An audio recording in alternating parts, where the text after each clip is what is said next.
नमस्कार दोस्तों, मैं हूं हेमंत साहनी और आजकल मैं काफ़ी डिबेट्स वगैरह देख रहा हूं। काफ़ी कुछ मेरे को यूट्यूब पे, इंस्टाग्राम पे, उसके अलावा फेसबुक पे दोस्तों से और कुछ सीनियर से, कुछ जूनियर से, इन सब से आ रहा है कि जेनजी कौन है। ये जेनजी तो वही लोग हैं जो हमारे उम्र के लोगों के बच्चे ही तो जेनजी हैं।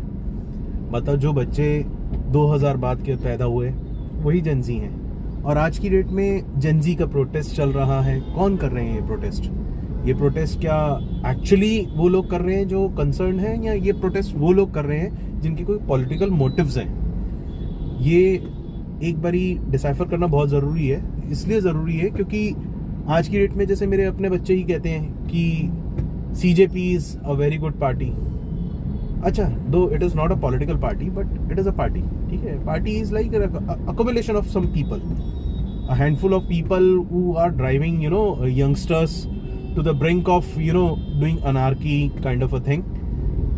मैं ये मानता हूँ पीसफुल प्रोटेस्ट होना चाहिए, डेमोक्रेसी का पूरा राइट है पीसफुल प्रोटेस्ट का, and the protest has to be on the merits. आप सिर्फ you just flew from Europe और अमेरिकाज एंड आप आगे सिर्फ इसलिए आगे क्योंकि आपने एक दो पोस्ट मारे थे, वो वायरल हो गए। उसके बाद आपको लगा कि there is a political career in India और आप सब छोड़ छाड़ के इंडिया में आ गए और उसके बाद आपने ये स्टार्ट कर दिया। अगर आप कंसर्न थे, मतलब मेरी इनफैक्ट मैं इसको ये नहीं कहूँगा, there were a few people जिन्होंने मुझे ये बताया कि भाई they won because Pradhan resigned और इसलिए उन्होंने 5 स्टार होटल में पार्टी की। बट वो पार्टी जो थी मतलब रेजिग्नेशन पे थी। तो ये प्रोटेस्ट क्यों शुरू हुआ था? प्रोटेस्ट स्टार्ट हुआ था डेथ ऑफ 22 स्टूडेंट्स, उस पे प्रोटेस्ट स्टार्ट हुआ था। और उसके बाद उन्होंने, क्योंकि प्रधान ने रिजाइन किया इसलिए उन्होंने पार्टी की।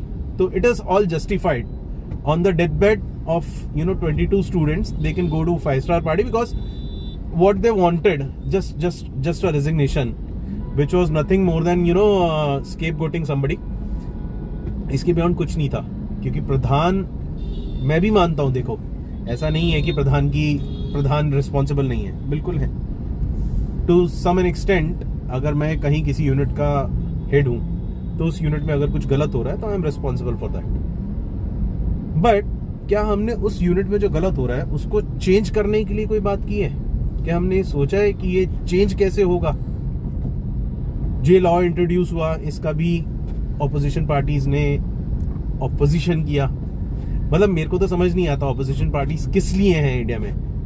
They cannot debate in parliament,